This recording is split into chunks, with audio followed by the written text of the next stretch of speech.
Hello, students. This is the first lecture that I'm doing for Chapter 2 from the Vintage textbook. And as you could tell, and for those of you who have good memories, I have changed my vantage point from the last lecture. I think the background is a little bit less blown out, still in the same spot. I think most of y'all know exactly where I am. And if you've never been to the university library, shame on you, shame on you. Okay, let's do it. Here is, hopefully y'all can see that. Here are the different theories that I'm going to cover. Again, all of this material, the words that you see on the screen are in the lecture notes that are posted on Canvas. If you want to just use those lecture notes as a study guide or maybe as a cheat sheet when you do the online quizzes, totally fine with me. I would recommend saving the lecture notes. I'm just saying, if I were you, I would save the lecture notes, download them, and then add on to them, supplement them with your own notes. But I do give you lecture notes to sort of make that a little bit easier. Okay, let's go through these one by one, and inshallah, this won't take too long, and hopefully there's not too much background noise. First up, catharsis. Catharsis is the idea that, and this is a very ancient idea, it goes back to ancient Greece. How is it that people like to watch artistic images and artistic performances that are really grotesque, that deal with sex, violence, things that we would never want to actually experience? Why do we enjoy watching films or plays or theatrical performances about this stuff? Why do we enjoy playing Grand Theft Auto? We actually do not want to go out and steal cars. That's the car theft game, right? I think Grand Theft Auto is a car theft game. The image on screen here is from the play Oedipus Rex. Spoiler alert, Oedipus sleeps with his mother and then pulls his eyes out. Okay, that's a big thing. That's what happens with Oedipus Rex. Why would people like to enjoy seeing something like this? And the idea with catharsis is that different forms of art, or maybe a film or a theatrical performance, can arouse very, very intense emotions, sometimes even brutal or violent emotions. But by watching the artistic performance, you are purged, that you get all these emotions sort of brought to the surface and then just purged. And for the sake of violence, it doesn't encourage you to enact that kind of violence. It actually purges you of that desire to ever commit some act of violence like that. That is the theory of catharsis. No media scholar takes this seriously as a way to explain the fundamental relationship between media and society. I have seen catharsis referenced in studies of video games and the connection between video games and violence, but really no legitimate academic scholar takes this seriously. I just put it out there because I think it's interesting and I think it's worth knowing about. We have the third person effect. This is the idea which many people fall into. I fall into this myself, that media doesn't affect me. I'm very smart, I'm very savvy, it's not going to affect me. However, maybe we should regulate media because it might affect someone else, right? That I'm smart enough that I could watch a super violent video game or those Saw movies. I think they call those torture porn. I could watch that, it won't affect me, but someone else might feel compelled to act that out. So maybe we should censor or put some limitations because of someone else. So we call that the third person effect, that media doesn't affect me, but it might affect someone else. Now we talk about the Bobo doll experiment. Okay, this is mentioned in the textbook. Let me look at my notes here. I do have notes. Yeah, Mindich talks about this in relation to the direct effects model. The idea here is that, think monkey see, monkey do, that kids see the media, people in the media doing something, and then they want to reenact that. A Bobo doll is this tall inflatable doll. Believe it has sand or something heavy at the bottom that keeps it in place. And if you were to punch it or bop it, as it were, it would wobble back and forth and come back to an upright position because of the weight. That is a Bobo doll. And in the classic experiment, some children were shown someone punching a Bobo doll like this, and then some kids were not. And then lo and behold, the kids who saw this behavior were more likely to enact that behavior, which is seen as somehow evidence for the direct effects model. The idea here is that media is very, very powerful, and it's a very, very direct one-to-one, almost like a hypodermic needle, injecting some toxin into the system, that people have no recourse but to act in that certain way.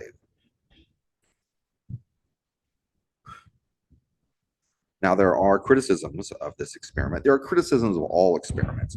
The biggest criticism of all experiments is that it's not the real world. That, putting people in a lab and testing them in a lab is so foreign and devoid of real world context that it cannot be generalizable to anything outside the laboratory. With this particular experiment, you could say the Bobo doll is designed to be punched, so it's hard to say that that's actually violence toward punching an inflatable doll that's designed to be punched. Um, and I think that's kind of a valid criticism, but I'm not going to dismiss the Directs model entirely. But there are some criticisms of that particular experiment.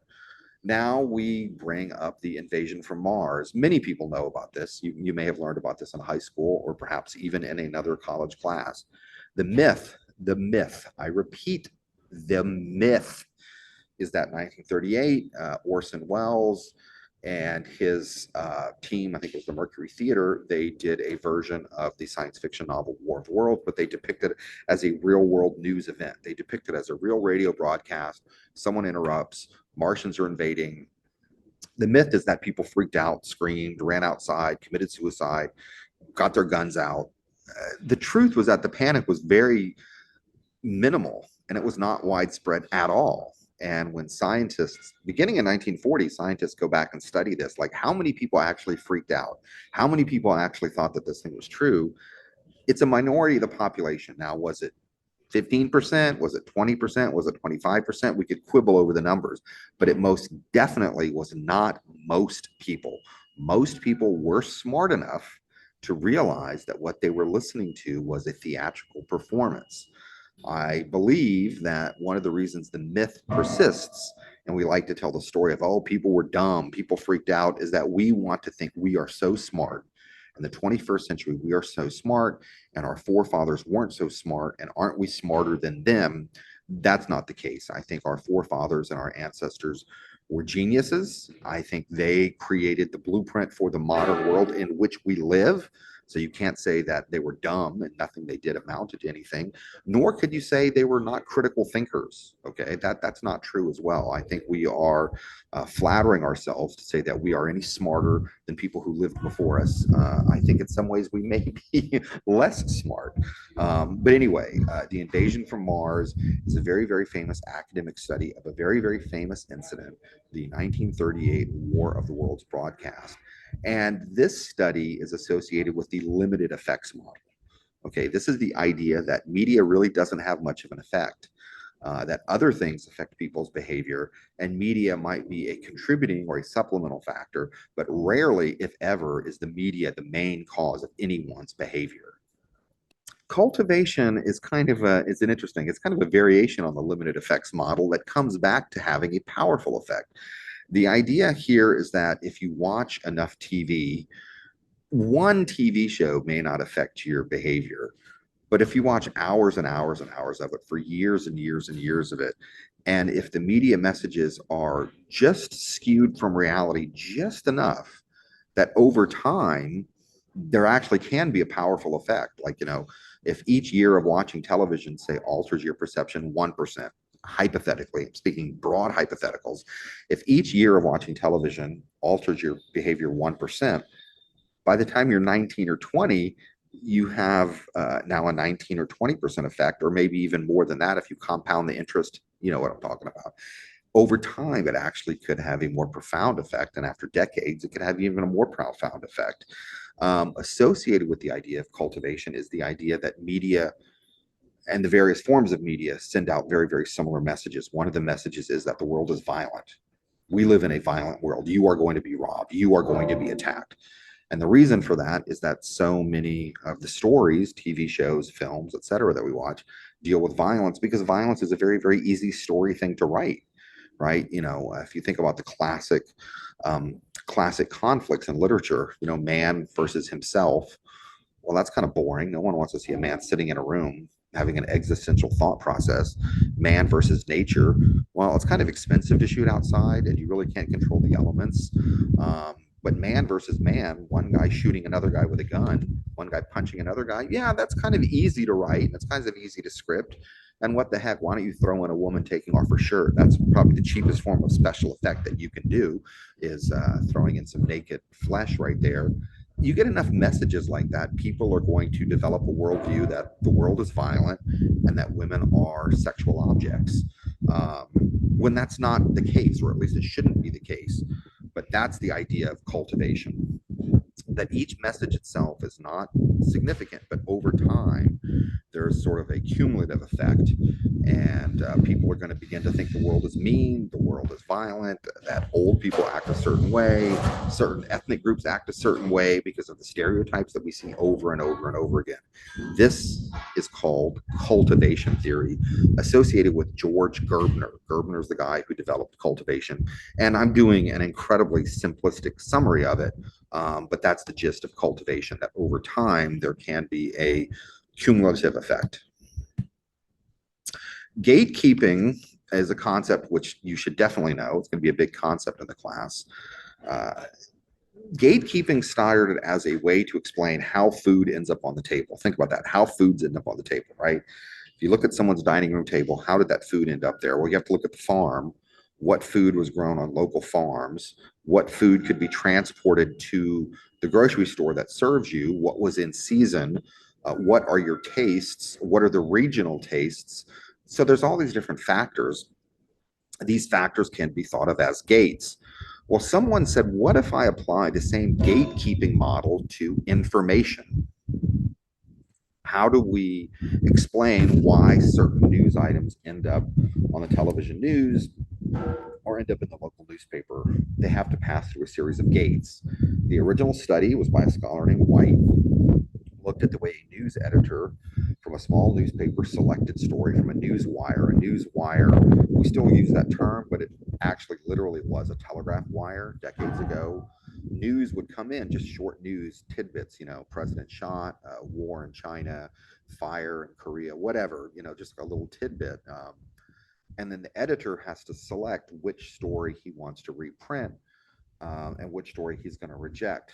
That is a very clear function of a gatekeeper right there. And in the old model of media, again, this is the old model of media associated with analog forms of media, the media industries would filter information and then publish. Filter, then publish. Because a newspaper doesn't have unlimited space. It could only print a certain number of stories. A 1 hour television news program can't cover everything. A 1 hour radio program can't cover everything. So by necessity, you would have to filter out some information and determine what information to publish. The dynamic has changed a little bit now because we have so many different media outlets, and because of the internet, and we're not actually dealing with physical paper anymore. There's no limit to the amount of stuff that can go out there. So now we're inundated with stuff, and I think each individual person, each reader is now their own gate. So a news item has to pass through a series of gates, but then it has to pass through your own gates to see if it's going to get to you or not. So I still think gatekeeping is a useful theoretical model. Got some students walking by here. Maybe they're doing a tour of campus. What the hell is that man doing with a microphone sitting outside? I knew there was a, I don't know if you remember the All right, I mentioned the idea that every person is their own gate. This has become associated with a concept called the filter bubble. There's different terms for this. I like filter bubble. Now, this is a dangerous tendency, and I want everyone taking this class to think about it quite seriously. If you're on social media, and I know y'all are on social media. I mean, I know you are, right? You love the Snapchat and Instagram and all that stuff. If you only follow people who are like you and people who have the same interests as you and the bands that you like or the influencers that you like, you're going to get more of the same every single day, right? I'm really into Cajun music right now. I love spaghetti westerns. That's Italian westerns. I love rockabilly punk music and garage punk music. If I lived in a world where that's all that I got, I would be led to believe, well, everyone loves the Cramps. That's a psychobilly punk band, right? Surely everyone loves the Cramps, and surely everyone loves Clint Eastwood's Italian westerns, because all the messages that I get in my social media feed just reinforce what I already believe. I'm living in a bubble, a filter bubble, and I think that's inevitable. But I want to encourage you to be aware of that and break out of the bubble if you can. Seek out news sources that don't align to your political preference. I do that. I really do. I kind of look at all sorts of news media. I consume things that I sometimes hate listen to. I'll listen to radio programs that I don't like, but I just want to hear what is that point of view. So I encourage you, be aware of the filter bubble and do what you can to get out of your own filter bubble. All right, agenda setting is a version of gatekeeping. The idea here, and this is, I think, very, very true. I mean, some of the things uh, in the class, in the textbook, I may not agree with. This one I definitely agree with. The media is not successful at telling what people to, it's not successful in telling people what to think, but it's very successful in telling you what to think about. Okay, I repeat, I mumbled my words a little bit, but media can't really tell you what to think, but it can tell you what to think about. And I think that's true. If the news is all about climate change, climate change, climate change, climate change, and then survey people go out and say, what's the most important issue in the next presidential election? People are more inclined to say climate change. Whereas if immigration is constantly forefront, well, then immigration is going to be the top issue.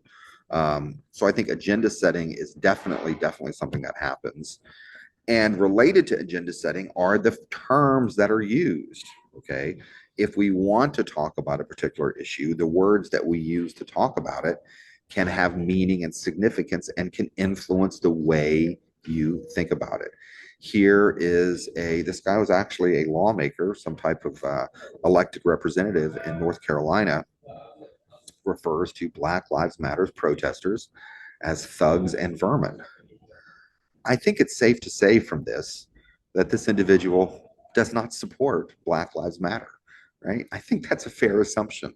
So the terms that are used can have great meaning. And if a news reporter were to use these terms, I would hope a news reporter would never use such terms. That would influence the way people thought about the story.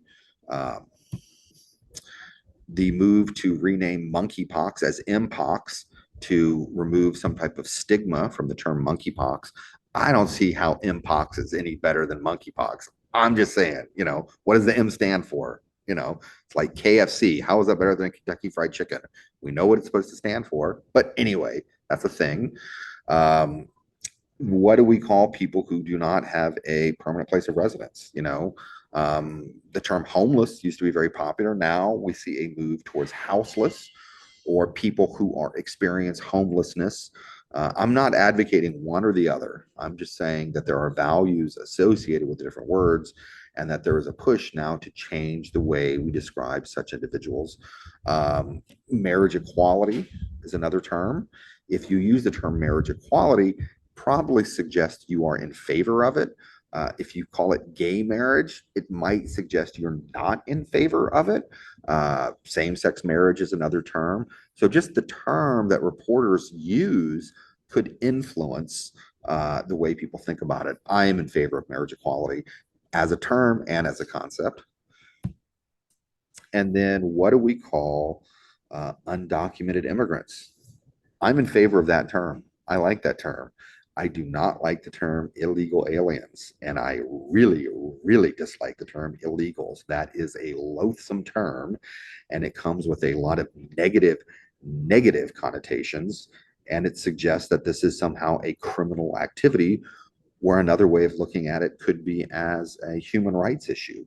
A poverty issue. These people are escaping horrible conditions, trying to seek refuge, a safe place to live, a safe life. But if you call them illegals, it suggests, oh, they're coming up here to steal jobs, right? So framing relates to that. The terms that are used can influence the way you think about a particular subject. There is the uses and gratification model. This is changing gears a little bit. Here, it's not really looking at the content of media. It's looking at the different reasons that people use media. Why do people, read trashy romance novels? The novel itself may be completely without any type of literary merit, right? The cheap paperbacks, when people read paperback books, they had kind of a bumpy cover, a man with no shirt on. Why would people read that kind of stuff? Well, maybe the people who read it, and was primarily women, maybe when the woman pulls that book out and sits over in the living room couch and puts her feet up, maybe the rest of the family knows, hey, that's mom time. Don't mess with mom. Don't interrupt mom for 45 minutes while she reads her trashy romance novel. So in that case, what the woman is reading is irrelevant. The woman just wants a break from her kids and her life, and she just wants to put her feet up. That is a perfectly noble and reasonable thing. So when people are consuming different forms of media, you have to look at why. Are they trying to get information? Is it escapism? Is it to connect with other people? What are they doing it for? So that's what the uses and gratification model looks at. And here I just grabbed a study. This is from 2019 from the, I'll minimize this, Journal of Broadcasting and Electronic Media. This study took that uses and gratification model and looked at podcast. Why are people using podcasting? This shows that uses and gratification is still a valid theoretical concept that is well used by academic scholars. And it also shows that academics have been studying podcasting for several years now. I'm going to conclude with this. This is it's called the propaganda model by Noam Chomsky. The idea here is that, how can I best explain this? We get consistent messages. Chomsky is calling it actual propaganda from US media outlets, despite the fact that there is no state-controlled media. There's no state-controlled media. There is no coordinated conspiracy. There are not 5 people smoking cigars in some dark back room telling every media outlet what to cover. So why is it that we get the same messages over and over and over again? And even if you think you're getting different messages from different media outlets, when you pull back, you're really not. You're getting different variations of vanilla. You're not getting anything different. Why is that? And Chomsky, he wrote this some decades ago. He identified a few reasons that US media outlets consistently produce the same kind of product, which supports the status quo and supports the same things over and over again. One reason is ownership. We have commercial control of media in the United States, meaning they exist to make money, and you have a handful of corporations owning more and more. So you might think you have all these different media outlets. There's about 5 companies that really own everything if you go beneath the surface. You have this issue of sourcing. We need a reputable source, right? A journalist says, I need a reputable source to talk about this case. Let me go to the local police because the police are reputable. Well, the police are part of the existing power structure. The police may have their own prejudice and bias, right? And they're just going to repeat that. But the police have good spokespeople. Oh, and the military. Wow, the military have great public affairs spokespeople. Always ready to give you a quote, and they're going to give you the military point of view. That's a good source. That's a reliable source. Reporters are working on a deadline, so you go to that person. Advertising, I think, most definitely has a profound influence on the way US media industries operate. You don't want to upset people so much because you want to keep them in a good frame of mind to buy the product that you are about to advertise to them. And you probably don't want to attack the advertisers too much, right? Macy's, giant department store, used to buy a tremendous number of newspaper ads. Probably don't want to attack Macy's too much, even if Macy's is doing something terrible. I'm not saying they are, but you don't want to attack Macy's too much, and you don't want to attack the car companies too much, and you don't want to attack Kraft because they make a lot of product, and Procter and Gamble, they make a lot of product. Probably don't want to attack them too much. So I think the fact that we have advertising underwriting U.S. media definitely influences the kind of content that we get. Flack relates to, if you step out of line, you're going to get criticized, and any media outlet that strays too far from the pack gets flack. And then, now this model was developed a long time ago. Chomsky talked about the fear of communism. That's the worst thing that you could call someone, to say you're a communist, because that's by definition anti-American.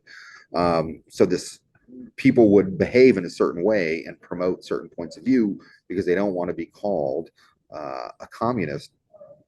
Over the years, people said, well, fear of communism is not that big of a deal anymore. The Cold War is over.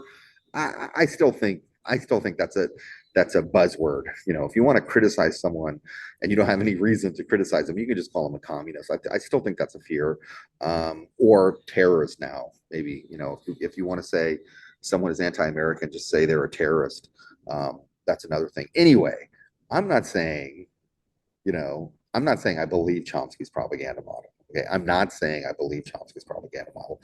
I'm just saying it is a plausible explanation as to why we have so many different media outlets in the United States, but we tend to get the same messages over and over and over again. We don't get anything really criticizing U.S. foreign policy, for example. And we don't get anything really criticizing the status quo. People might quibble, oh, should the tax rate be this? Should the tax rate be that? But no one is talking about total redistribution of wealth at all. There's no extreme left-wing media in the United States. That's a complete myth. Okay, we're all basically different variations of vanilla. And Chomsky's propaganda model is one way to explain why that exists. Okay, I've got another lecture coming up about media literacy, and we're going to talk about propaganda. But that was the first part of chapter 2, and I hope you enjoyed it.